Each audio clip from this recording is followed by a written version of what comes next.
আজকে বানাবো মোচার ঘন্ট। তো মোচার ঘন্ট বানানোর জন্য প্রথমে আমার লাগছে একটা মোচা। তো এই দেখো আমি একটা মোচা নিয়ে নিয়েছি। তো এই মোচার যেই ফুলগুলো এগুলো আমি এক একটা পার্ট খুলে নেব মোচা থেকে। তো চলো এই মোচার ফুলের পার্টগুলো আমি এক একটা করে পার্ট বাই পার্ট খুলে নিচ্ছি। এই মোচার যে এক একটা পার্ট থেকে এক একটা করে ফুল খুলে নিয়ে এবার এর ভেতরে যে শক্ত লম্বা ডাঁট মতন অংশটা থাকে আর একটা পাতলা সাদা খোলসের মতন অংশ থাকে, এই দুটো অংশ আমি এই ফুল থেকে বাদ দিয়ে দেব, কারণ এই দুটো অংশ খাওয়া হয় না মোচার, আর এগুলো অত্যন্ত খুবই শক্ত হয় এবং এগুলো হজমও হয় না, এই জন্য এগুলো বাদ দিয়ে দিতে হয়। তো আমি দেখো প্রত্যেকটার থেকে পার্ট বাই পার্ট করে খুলে খুলে একটা করে বাদ দিয়ে দিচ্ছি। তো এই যে এই অংশগুলো এগুলো খাওয়া যায় না, এগুলো বাদ দিয়ে দিতে হয়। এবার বাকিগুলো আমি আরও ছাড়িয়ে নেব। ততক্ষণে আমি আরেকটা বাটির মধ্যে 3 চামচের মতন ছোলার ডাল নিয়ে নিচ্ছি। তো ছোলার ডালগুলো নিয়ে নিয়েছি। এবার ছোলার ডালগুলো একটু ভালো করে ধুয়ে নেব। ধুয়ে আমি এটাকে 2-3 ঘন্টার জন্য একটু ভিজিয়ে রাখবো, কারণ মোচার তরকারি রান্না করার সময় আমি এই ছোলার ডালের বড়া তৈরি করে আমি ওই মোচার মধ্যে দেব, তাই আমি এগুলোকে একটু ভিজিয়ে রাখবো। কেউ যদি 2-3 ঘন্টা সময় না পাও আগের দিন ভিজিয়ে রাখলেও হবে। এটা যত ভিজবে ডালটার ব্যাটারটা তত ভালো হবে। তো এবার বাকি যে অংশগুলো আছে সেগুলো আমি এক একটা করে মোচার পাট থেকে খুলে নিচ্ছি। মোচার এই শেষের অংশ থেকে এই যতক্ষণ না লাল অংশগুলো একদম পুরো খোলা না হচ্ছে ততক্ষণ ভাববে মোচাটা ছাড়াতেই হবে। এবার দেখো বের করে দিয়েছি, পুরো সাদা হয়ে গেছে মোচাটা। এবার মোচার ফুলগুলোকে আমি কেটে নিচ্ছি। কুচি কুচি করে মোচার ফুলগুলোকে কাটা হয়ে গেছে, আর যে সাদা অংশটা ওটাও কুচি কুচি করে এভাবে কেটে দিয়ে দিতে পারো মোচার মধ্যে। এবার আমি মোচাগুলোকে ভালো করে ধুয়ে নিলাম। ধুয়ে এবার একটু উষ্ণ গরম জলে হলুদ দিয়ে আমি এই মোচার ফুলগুলোকে ভিজিয়ে রাখবো, তাহলে এর কষ ভাবটা চলে যাবে। প্রায় 2 ঘন্টার মতন ভিজিয়ে রাখলেই হবে। এবার আমার কড়াই নিয়ে নিয়েছি। কড়াইটা আমার গরম হয়ে গেছে। এবার আমি এখানে সরষের তেল দিয়ে দিলাম। আর আমি আগে থেকে যে কেটে রেখেছিলাম আলুগুলো, সেই আলুগুলো আমি এর মধ্যে ভেজে নেব। আলুগুলোতে আমি একটু লবণ দিয়ে দিলাম। শুধু লবণ দিয়েই হালকা লাল করে আমি আলুগুলো ভেজে নেব। দিয়ে তুলে নিয়ে এবার এর মধ্যে আমি ফোড়নগুলো সব দিয়ে দেবো এক এক করে। এর মধ্যে তেজপাতা, শুকনো লঙ্কা, গোটা জিরে আর দেব গোটা গরম মশলা। ফোড়নটা দেওয়া হয়ে গেছে। এবার আমি এর মধ্যে মশলার মধ্যে দেব শুধু আদা আর কাঁচা লঙ্কা বাটা। আদা আর কাঁচা লঙ্কা বাটা ফোড়নের সঙ্গে ভালো করে মিশিয়ে নিয়ে আমি এরপর এর মধ্যে এক এক করে লবণ, হলুদের গুঁড়ো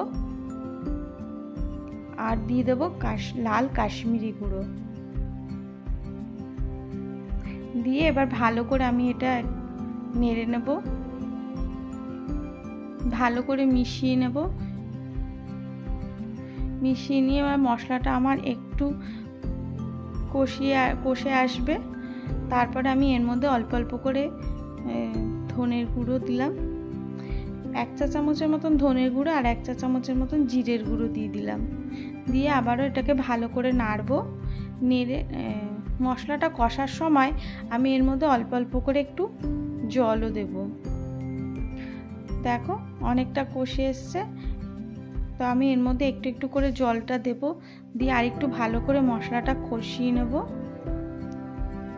তো মশলা কষানোর সময় আমি ভেজে রাখা আলুগুলো দিয়ে দেব, যাতে মশলার সাথে সাথে এটা ভালো মতন সেদ্ধ হয়ে আসে আলুগুলো।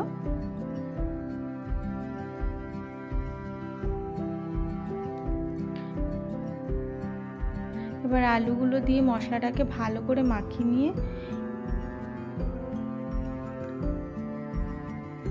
এবার এর মধ্যে আমি দিয়ে দেবো আগে থেকে আমার সেদ্ধ করা কাঁচা ছোলা রয়েছে, সেটা আমি এই মশলার মধ্যেই একসাথে দিয়ে দিলাম। দিয়ে এবার ভালো করে নাড়াচাড়া করে আমি এর মধ্যে মোচার ফুলগুলো আগে থেকে ভিজিয়ে রাখা মোচার ফুলগুলোকে ভালো করে জল ঝরিয়ে ঝুড়িতে ভালো করে এগুলোর জলগুলোকে ঝরিয়ে নিতে হবে। নিয়ে এবার মোচা ফুলগুলো এই মশলার মধ্যে দিয়ে দেব।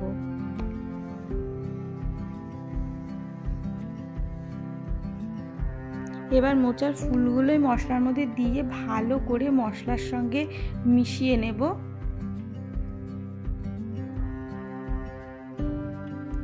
ভালো করে দেখো আমার এটা মেশানো হয়ে যাচ্ছে। এবার একটু অল্প আঁচ করে আমি এটাকে একটু ঢাকা দিয়ে রাখবো, যাতে মশলার সঙ্গে আরেকটু ফুলগুলো মিশে যায়। তো দেখো অনেকটাই হয়ে এসছে, তো আমি একটু সামান্য জল দিয়ে দিলাম। জল দিয়ে এটাকে আরেকটু ভালো করে মিশিয়ে নেব। এর সাথে সাথে আমি এর মধ্যে সামান্য একটু চিনিও দিয়ে দিয়েছি, আর দিয়ে দেবো এখানে আগের থেকে ভেজে রাখা নারকেল কুড়ো।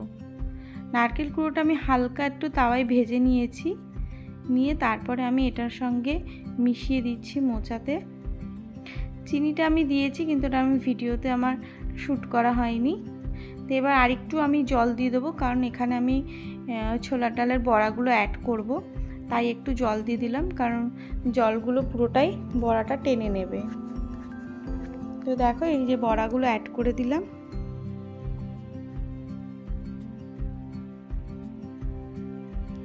তো আমি বড়াগুলো আগের থেকেই আরেকটা প্যানের মধ্যে ভেজে নিয়েছিলাম।